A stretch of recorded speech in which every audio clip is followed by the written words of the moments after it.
예, 북한이 오늘 개성에 있는 남북 연락사무소에서 일방적으로 철수했습니다. 지난해 9월 연락사무소가 문을 연 지 190일 만인데 일단 우리 측 인원은 연락사무소에 그대로 머물면서 북측이 복귀하기를 기다린다는 계획입니다. 박현주 기자의 보도 보시고 청와대 연결해 보겠습니다.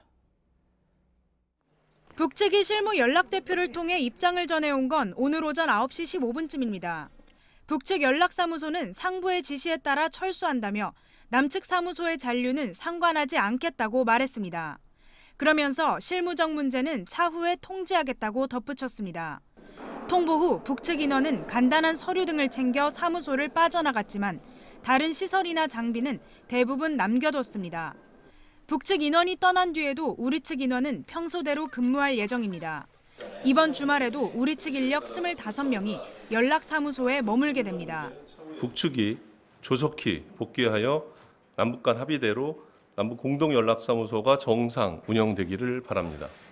앞서 남북은 지난해 9월 연락사무소를 개소한 뒤 매주 한 차례 소장회의를 갖기로 했습니다.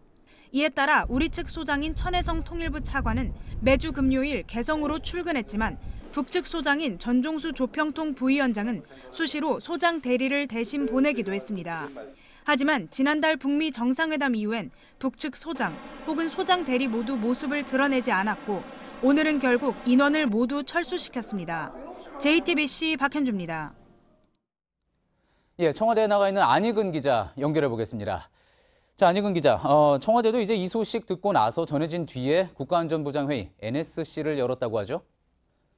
네, 오늘 오후 정의용 국가안보실장 주재로 NSC 상임위원회를 열었는데요. 북측이 갑자기 철수를 통보하게 된 배경과 앞으로의 대책 등을 논의했습니다. 별도의 청와대 입장이나 앞으로의 대책 등에 대해서는 말을 아꼈는데요. 청와대가 직접적으로 유감을 밝히기보다는 해법을 모색하는 데 집중하겠다는 뜻으로 해석됩니다. 예, 자, 북한이 이렇게 철수한 배경에 대해서 자세하게 언급을 하지 않았습니다. 하지만 이제 북한 매체에서 오늘 보도한 내용을 보면은 어느 정도 짐작할 수 있는 부분이 있는 것 같군요. 네, 오늘자 북한 매체들이 우리 정부 태도에 대해 비판적인 입장을 내놨는데요.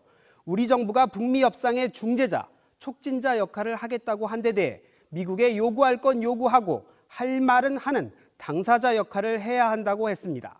비핵화 협상이 교착 상태에 빠져 있는 상황에서 남측에 보다 적극적인 역할을 요구한 겁니다.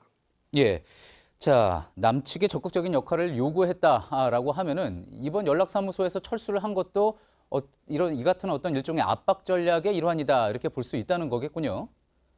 네, 미국이 대북 제재 수위를 높이는 상황에서 북한도 맞대응 카드가 필요했을 것으로 보이는데요. 당장 미국을 자극하는 카드보다는 남측을 압박하는 카드를 선택했을 수 있다는 해석이 나옵니다. 이런 카드는 하노이 정상회담 직후 이용호 외무상과 최선희 부상의 심야 기자회견과 마찬가지로 북한의 내부적 불만을 달래기 위한 포석도 있을 것으로 보입니다. 예. 우리 정보당국의 해석은 어떻습니까? 연락사무소를 철수했다고 해서 당장 남북 간의 긴장이 고조되거나 그럴 상황은 아니다. 이런 설명을 내놓은 것 같군요. 네, 그런 상황은 아닌 걸로 보입니다. 남북 간에는 연락사무소 말고도 다양한 연락 채널이 있는데요. 군 통신선 채널도 있고요. 정보당국 간 채널도 계속 가동이 되고 있는 상황입니다. 정보당국은 계속해서 북한을 설득하겠다는 입장입니다. 다만 연락사무소에서 논의해야 하는 이상가족 화상 상봉이나 남북 간 제한적인 교류 등은 일부 차질이 불가피할 전망입니다. 지금까지 청와대에서 JTBC 안의근입니다. 예, 한편 미국은 중국 해운사의 자산을 동결하고 거래를 금지시켰습니다. 김정은 위원장의 전용 차량인 번호판 없는 벤츠를 실어 날랐다고 지목된 회사입니다. 여기에 한국 유조선이 북한에 몰래 석유를 옮겨줬다는 의혹도 제기했습니다. 추가 제재로 북한을 압박하는 모습입니다. 정윤식 특파원입니다. 지난주 공개된 유엔 대북 제재위원회 보고서에 실린 김정은 위원장의 번호판 없는 벤츠 사진입니다. 지난해 싱가포르와 베이징, 평양 정상회담에서 탔던 차량들입니다. 사치품 수입 금지를 위반해 구입했다고 했습니다. 미국 재무부는 21일 유엔 제재위가 이 벤츠들을 운송했다고 지목한 중국 해운사 랴오닝 단싱을 독자 제재했습니다. 미국 내 자산을 동결하고 거래 금지를 조치했습니다. 유럽 주재 북한 관리들이 정권을 위한 물품 구매를 기만적 수법으로 도왔다고 했습니다. 불법 환적주의보에선 북한 유조선과 환적이 의심되는 선박으로 한국 유조선 루니스호의 이름도 공개했습니다. 부산 A해운사 소속 석유화학 제품 운반선입니다. 불법 환적 선박들의 기항지로 부산, 광양, 여수항도 포함했습니다. 감시를 강화해달라는 겁니다.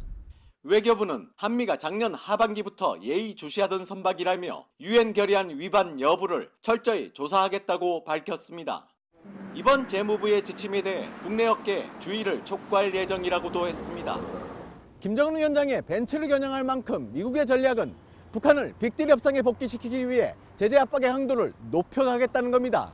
하지만 북한도 버티기에 나설 가능성이 크기 때문에 당분간 긴장 상태가 계속될 것이라는 우려도 나옵니다. 워싱턴에서 JTBC 정효식입니다.